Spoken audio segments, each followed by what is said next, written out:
അന്തരിച്ച കൊയിലാണ്ടി എം.എൽ.എ കാനത്തിൽ ജമീലയുടെ ഖബറടക്കം മറ്റന്നാൾ അത്തോളിയിൽ കുനിയൻകടവ് ജുമാ മസ്ജിദിലായിരിക്കും നടക്കുക.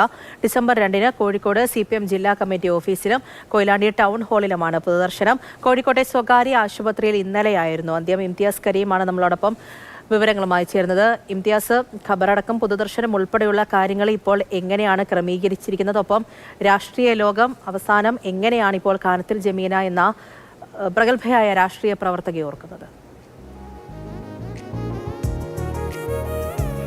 പൂജ സൂചിപ്പിച്ചതുപോലെ തന്നെ കഴിഞ്ഞ ദിവസം രാത്രി 8:40-നാണ് കോഴിക്കോട്ടെ സ്വകാര്യ ആശുപത്രിയിൽ വെച്ച് സഖാവ് കാനത്തിൽ ജമീലയുടെ മരണം ഔദ്യോഗികമായി സ്ഥിരീകരിക്കുന്നത്.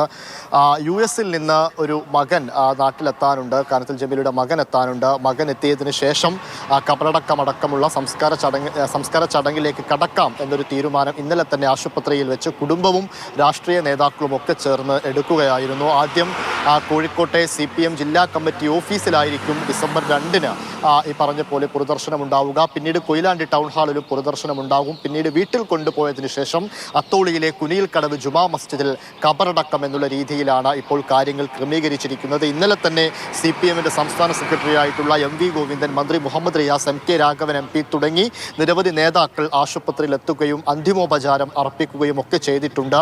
മൃതദേഹം ഇപ്പോൾ ആശുപത്രിയിൽ സൂക്ഷിച്ചിരിക്കുകയാണ്. ഡിസംബർ 2-ന് പൊതുദർശനത്തിനായി ആശുപത്രിയിൽ നിന്ന് എടുക്കുകയും ചെയ്യും. നേരത്തെ പൂജ സൂചിപ്പിച്ചതുപോലെ തന്നെ സഖാവ് കാനത്തിൽ ജമീല എന്ന് പറയുമ്പോൾ പറയാൻ എല്ലാവർക്കും 100 നാവാണ്. കാരണം രാഷ്ട്രീയത്തിൻ്റെ ഏറ്റവും അടിത്തറയിൽ നിന്ന്, അടിത്തട്ടിൽ നിന്ന് ഉയർന്നു വന്നൊരു നേതാവാണ് കാനത്തിൽ ജമീല എന്ന് എല്ലാവരും നിസ്സംശയം പറയുന്നതാണ്.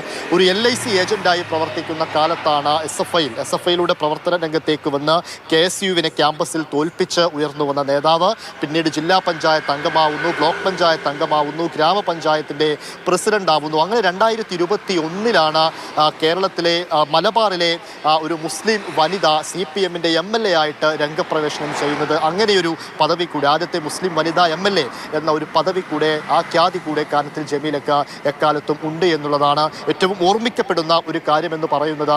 ഈ അവസാനമായിട്ട് ഉള്ള നിയമസഭാ സമ്മേളനത്തിന് ഇടയ്ക്കാണ് കാനത്തിൽ ജമീലയ്ക്ക് സംസാരിക്കാൻ കഴിയാതെ പെട്ടെന്ന് പോകേണ്ടിയൊക്കെ വന്നത്. അന്ന് അതിനു മുൻപ് തന്നെ ഈ കൊയിലാണ്ടിയിൽ ഒരു പരിപാടിക്കിടെ, ഒരു ഏരിയ കമ്മിറ്റി പരിപാടിക്കിടെയൊക്കെ ചില ശാരീരിക പ്രശ്നങ്ങൾ അനുഭവപ്പെടുകയും ആശുപത്രിയിൽ കാണിക്കുകയും ഒക്കെ ചെയ്തിരുന്നു. പിന്നീട് ഓങ്കോളജിസ്റ്റിനെ കാണിക്കണമെന്നൊക്കെ ഡോക്ടർ പറഞ്ഞതോടു കൂടിയാണ് ഈ രോഗം സ്ഥിരീകരിക്കപ്പെടുന്നത്. പിന്നീട് അർബുദം ബാധിച്ച്, ക്യാൻസർ ബാധിച്ച് ചികിത്സയിലിരിക്കുന്ന സമയത്ത് പോലും തൻ്റെ മണ്ഡലമായ കൊയിലാണ്ടിയെക്കുറിച്ച് പലരോടും സംസാരിക്കാറുണ്ടായിരുന്നു. അവിടുത്തെ വികസന പ്രവർത്തനങ്ങളെക്കുറിച്ച്, അവിടെ ചെയ്യേണ്ട കാര്യങ്ങളെക്കുറിച്ചൊക്കെ നിരവധി തവണ നേതാക്കളോടൊക്കെ സംസാരിച്ച കാര്യങ്ങളൊക്കെ അവസാന നിമിഷം പോലും സ്വന്തം ജനങ്ങൾക്ക് വേണ്ടിയിട്ട് മുന്നിട്ടിറങ്ങിയ ഒരു പ്രഗത്ഭയായ രാഷ്ട്രീയ പ്രവർത്തകയെ തന്നെയാണ് ഇപ്പോൾ രാഷ്ട്രീയ കേരളത്തിന് നഷ്ടമാകുന്നത്.